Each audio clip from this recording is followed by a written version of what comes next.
Hi, everybody. This is Baruch Kleinman with your weekly Devar Torah on Parshas Tisa.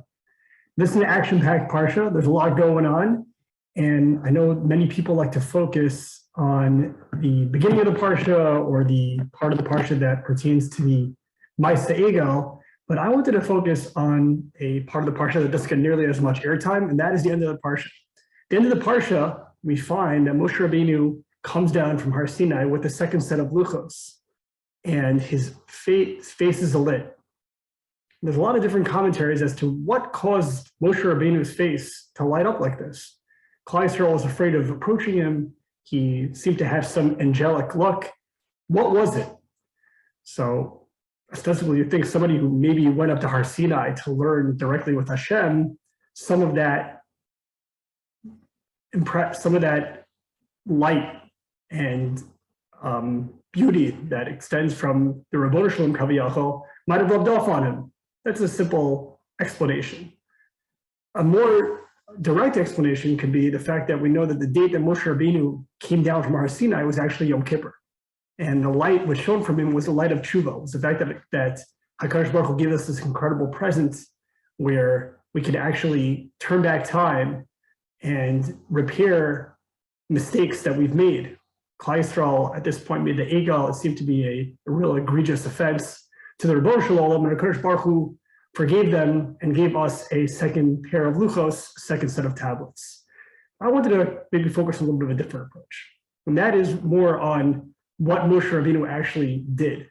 Moshe Rabbeinu was not just a person who went up there to get the second luchos. It was somebody who was our leader, but Moshe Rabbeinu was somebody who really put everything on the line for the sake of the Kal. His commitment to Klal Yisrael, when he said it to Kadosh Baruch Hu, if there's going to be a different nation that I'm going to take hold of, and it's not going to be Klal Yisrael, erase me, erase my legacy. I don't want to be a part of this world if I cannot be an ambassador for these Jewish people. And Moshe Rabbeinu putting himself on the line and really focusing on the betterment of Klal Yisrael at large and the betterment of the Kehillah was an incredible action unto itself. It's really godly.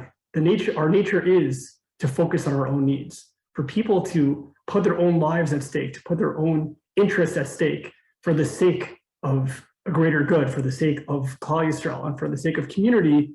That itself is a godly act, and this shine from Moshe Rabbeinu's face was actually natural.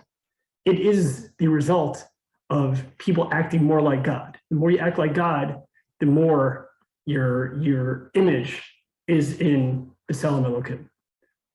And it can very well be that's why when we on Yom Kippur, when we say the tefillah of Mara Kohen, we speak about the countenance of the Kohen as he leaves the Kodesh HaKodashim.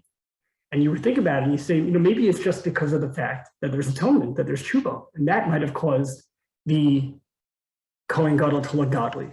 But maybe not. Maybe it's the fact that the Kohen Gadol is representing Klal Yisrael, representing a people, representing a community, representing a congregation is so valuable and has such an incredible transformative effect on an individual that is really where the beauty of Moshe Rabbeinu's face shone forth, and that is really how we can really tap into this concept of living life for the betterment of others. There's no better, more valuable way of living life than to live for others. That I wish everyone a wonderful Shabbos. Hope to see you at Night Seder, and have a wonderful day. I want to take a moment to invite you to our special Night Seder program.